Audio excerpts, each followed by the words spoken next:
in Mary Esther, Florida, and I went on the website a couple times the last couple days, and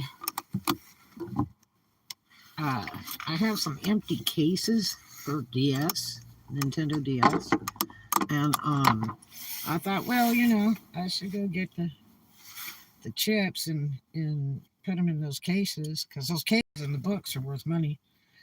Some of them sold for like $25. The unfortunate thing is these games aren't really, the resale on them are not that high. They would only be a few bucks higher just for having the case in the book because they're low end games. And so uh, I've got the cases already listed, pretty cheap, but the problem is they haven't sold because they're low end game cases. That's what I'm thinking. But anyway, I was looking on GameStop, well, on the internet, and um, on eBay the games are pretty cheap. They're selling pretty cheap, and I mean like $9, whatever.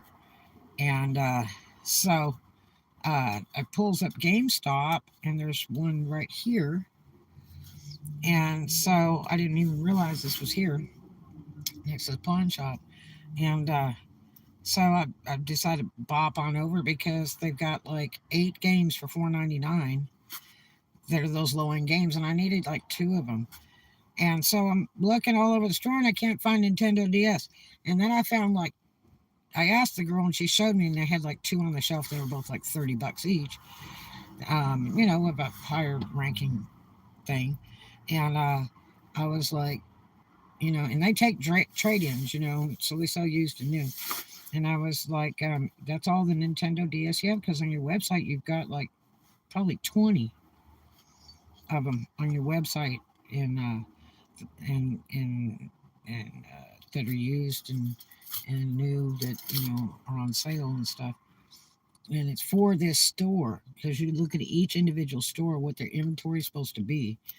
And so, uh, you know, I, they had like 2 at $4.99 on the site, which would fill those 2 of those cases that I've got that are empty. And so I could bundle them together and sell them together or whatever. And because I don't like sell anything under $20 on eBay because it's worthless. Um, so anyway, she goes in the drawer and she pulls out probably 40 chips, and like only 2 have prices. And so I asked her nicely. I said, "Well, I'm not seeing any prices on these, or all these on the sale that's on your site." And 'cause they had several of them for $4.99. If you go look on the site, you'll see it for Mary Esther, Florida. And so um, she says, "Oh no, these are considered retro or something or other." I'm like, "Okay." Uh, she says, "Well, I'll just ring them all up and see." And so she's scanning each one on the cash register, and she's like, "This one's 30, and this one's 40, and I said, "Now wait a minute." I said, "There's 4 right here that are listed on your site at $4.99. So where are the $4.99 ones?" And she says, "Oh no, we don't have anything but one that's $4.99." And it was some scribble game. And it came with a case on the book, but I was like, no. And so, um, I don't want to buy anything I don't need. So anyway, I said, "Well, I still don't understand. Where's the ones that you've got listed on the website? Because I'm looking, you got 3 copies of one of the sale ones that's listed on the site. It says $4.99. They're right here." And oh no, that's like 27, and that one's like 38, and I'm like, "Well, I don't understand where the ones are that are on your website for the $4.99 price." Because I mean, bottom line, that's misrepresentation.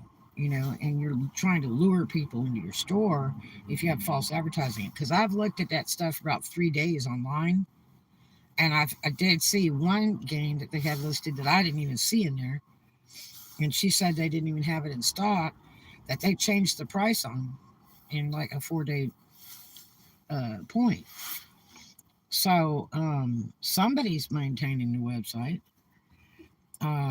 But yeah, so I didn't get anything um, because they didn't have but one on the shelf that was $4.99. It wasn't even listed on the sale thing on the website. So beware of a scam to lure you into a store of misrepresentation. I mean, that's against the law for one.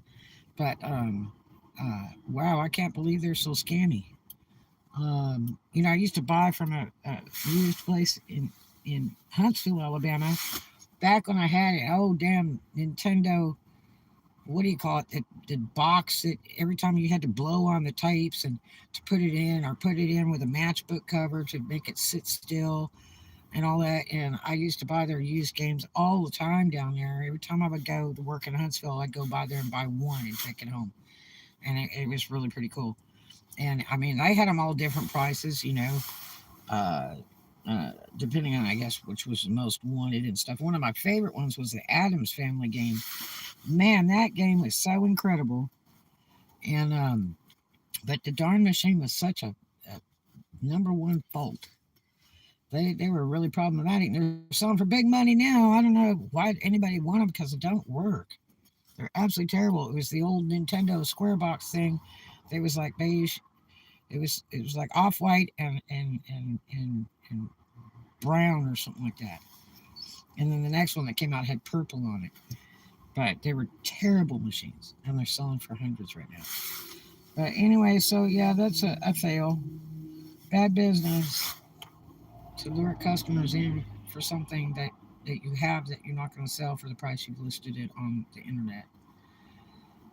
Bad biz. Boo. Anyway, I'll see you guys later. Don't fall for the scam. Have a great one. I love you. See you in the next one.